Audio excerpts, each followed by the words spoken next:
Hi friend, ID sir classes में आपका बहुत बहुत स्वागत है। दोस्तों एसएससी जीडी में देखिए शास्त्रीय भाषा और शास्त्रीय नृत्य से, ठीक है, शास्त्रीय भाषा और शास्त्रीय नृत्य से क्वेश्चन जरूर पूछा जाता है।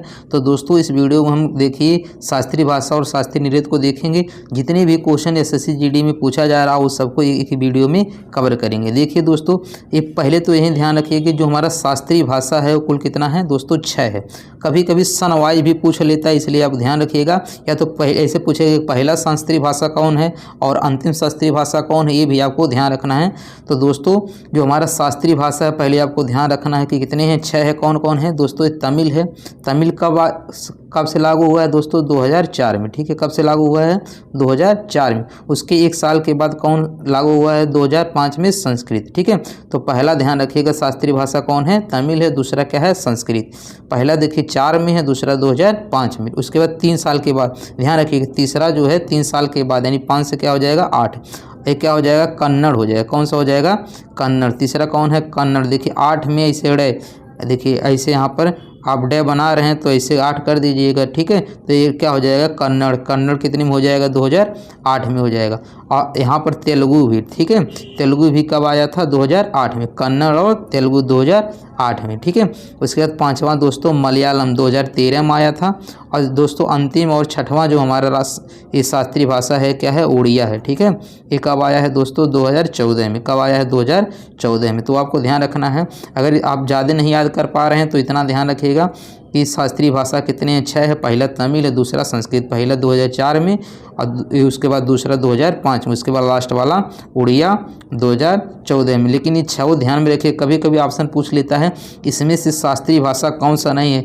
जब तब आपने आंसर दे पाएंगे जब ये 6 याद रहेगा, तब ना बता पाएंगे इसमें से कौन सा है कौन नहीं। अब देखिए भारत का राजभाषा जो है वो क्या है दोस्तों? हिंदी है। और ये कब मनाया जाता है दोस्तों? कब अपनाया गया है? 14 सितंबर 1949 को, ठीक है। कब मनाया गया है? 14 सितंबर 1949 को अपनाया गया, इसीलिए तभी 14 सितंबर को हम लोग हिंदी दिवस के रूप में मनाते हैं। आइए इसके बारे में और देखते हैं। दोस्तों हमारा जो भाषा है वो कितना है, क्या है? देखिए भाषा से संबंधित, देखिए यहाँ से हमारा पॉलिटी से क्वेश्चन क्या पूछता है। 8वीं अनुसूची में दोस्तों अभी प्रेजेंट टाइम में कुल कितनी भाषा हैं?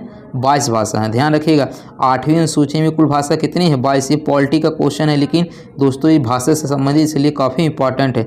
लेकिन जो प्रारंभ में जब हमारा संविधान बना था उस समय हमारे संविधान में मात्र 14 भाषाएँ थी, ठीक है। अब देखिए 14 भाषा थी, तो अब यहाँ पर देख लीजिए 8 भाषाएं बाद में जुड़ी हैं, ठीक है। पहले 14 थी, 8 जुड़ के कितनी हो गई? 22। अब देखिए कब कब जुड़ा है। देखिए दोस्तों हमारे 21वां संविधान संशोधन हुआ था 1967 में, ठीक है। ये संविधान संशोधन है, ठीक है। ये क्या है? संविधान संशोधन, ठीक है। तो 21वां संविधान संशोधन 1967 में हुआ था।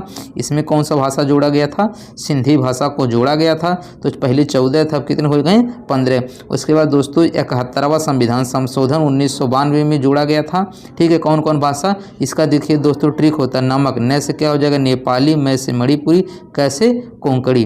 तो देखिए अब ये 3 भाषा यहाँ पे जोड़ा गया, 3 और 1 4, तो 14 4 18। उसके बाद दोस्तों 92 संविधान संशोधन 2003 में हुआ था। इसके द्वारा 4 भाषा जोड़ा गया था। मैथ का फार्मूला पढ़ते होंगे, बोर्ड मास फार्मूला, तो यहाँ से याद रखिएगा BDMS, ठीक है। बोर्ड मास ऐसे याद कर सकते, बोर्ड मास। बी से क्या हो जाएगा? बोडो, डी से डोंगरी, एम से मैथिली, एस से संथाली। तो 4 भाषा यहाँ, 3 यहाँ, 7 और 1 सिंधी, 8। तो पहले 14 था, बाद में 8 जोड़ा गया, तो कितने हो गए हमारे संविधान में? 8वीं अनुसूची में कुल 22 भाषाएं हो गई। ध्यान रखिएगा। और ये भी एक दोस्तों यहाँ से क्वेश्चन पूछा जा रहा है प्रेजेंट टाइम में कि जो साहित्य अकादमी पुरस्कार है ये दोस्तों 24 भाषाओं में दिया जाता है, जबकि हमारा संविधान 8वीं अनुसूची में कितनी भाषाएं हैं दोस्तों? 22 भाषाएं। लेकिन जो साहित्य अकादमी पुरस्कार दिया जाता है दोस्तों ये 24 भाषाओं में दिया जाता है। तो 2 भाषा कौन कौन एक्स्ट्रा हो जाएंगे दोस्तों? एक तो राजस्थानी हो जाएगा, एक अंग्रेजी हो जाएगा। राजस्थानी और अंग्रेजी ये हमारे दोस्तों ये हमारे संविधान की 8वीं अनुसूची में नहीं है। कभी कभी ये भी क्वेश्चन पूछ लेता है कि 8वीं अनुसूची में जो 22 भाषा इसमें से कौन कौन नहीं है। तो ध्यान रखिएगा ये राजस्थानी दे देता है या तो अंग्रेजी दे देता है। तो राजस्थानी अंग्रेजी ये भी संविधान की 8वीं भाषा में नहीं है। अब देखिए दोस्तों यहाँ शास्त्रीय नृत्य से क्वेश्चन पूछता है, तो ध्यान रखिएगा दोस्तों, हमारे शास्त्रीय नृत्य आपको ध्यान रखना है, ये 8 हैं। कितने हैं? 8 है। कौन कौन दोस्तों? देखिए पहला है भरतनाट्यम। कौन है पहला? भरतनाट्यम। ये कहाँ का है दोस्तों? तमिलनाडु में है। भरतनाट्यम कहाँ का है दोस्तों? तमिलनाडु का है और सबसे पुराना यही है, ठीक है। उसके बाद दूसरा ध्यान रखिएगा कथकली और मोहिनीअट्टम। कथकली मोहिनीअट्टम ये कहाँ का है दोस्तों? ये केरल का है, ठीक है। कहाँ का है? केरल का है। उसके बाद ध्यान रखिएगा दोस्तों ओडिसी, ठीक है। ओडिसी कहाँ का है दोस्तों? उड़ीसा का है, ठीक है। ये कहाँ का है दोस्तों? ये तो उड़ीसा का हो जाएगा। उड़ीसी कहाँ से हो जाएगा? उड़ीसा का। मणिपुरी कहाँ का हो जाएगा? ये मणिपुरी का ही है, ठीक है। उसके बाद कच्चीपुड़ी दोस्तों आंध्र प्रदेश का हो जाएगा। कच्चीपुड़ी कौन बनाएगा? जो अंधा होगा, ठीक है। तो ऐसे याद कर सकते हैं। कच्चीपुड़ी कहाँ का हो जाएगा? आंध्र प्रदेश का हो जाएगा। उसके बाद देखिए दोस्तों कथक, ठीक है। कथक कहाँ का है? उत्तर पश्चिम मध्य भारत का, ठीक है। देखिए ये कथकली अलग है, लेकिन यहाँ पर कथक होगा, ठीक है। देखिए यहाँ पर एक आप ध्यान रखिएगा, आप बताई दे रहे हैं कथकली, कली आएगा तो केरल हो जाएगा, ठीक है। लेकिन सिर्फ अगर कथक आएगा तो ये उत्तर प्रदेश हो जाएगा, ठीक है। तो ये ध्यान रखिए कथक कहाँ का है? उत्तर प्रदेश या मध्य भारत का। उसके बाद सबसे लास्ट जो है नवीनतम, ठीक है, कह सकते हैं सत्रिया। ये कहाँ का है दोस्तों? असम का है। यही क्या है? नवीनतम। तो हमारा जो ये शास्त्रीय नृत्य है कितने हैं? 8 हैं। तो इसको ध्यान रखिएगा। जो हमारा सबसे पुराना कौन है? भरतनाट्यम है, तमिलनाडु का है। जो लेटेस्ट यानी नवीनतम है सत्रिय, असम का है। तो ये दोस्तों उम्मीद कर रहे हैं आज का टॉपिक समझ में आ गया होगा। दोस्तों यदि आप चैनल पे न्यू हैं तो प्लीज़ इसको सब्सक्राइब जरूर कर लीजिएगा। वीडियो अच्छा लगा होगा तो लाइक कमेंट करके फीडबैक जरूर दीजिएगा। तब मिलते हैं नेक्स्ट वीडियो में, तब तक के लिए धन्यवाद।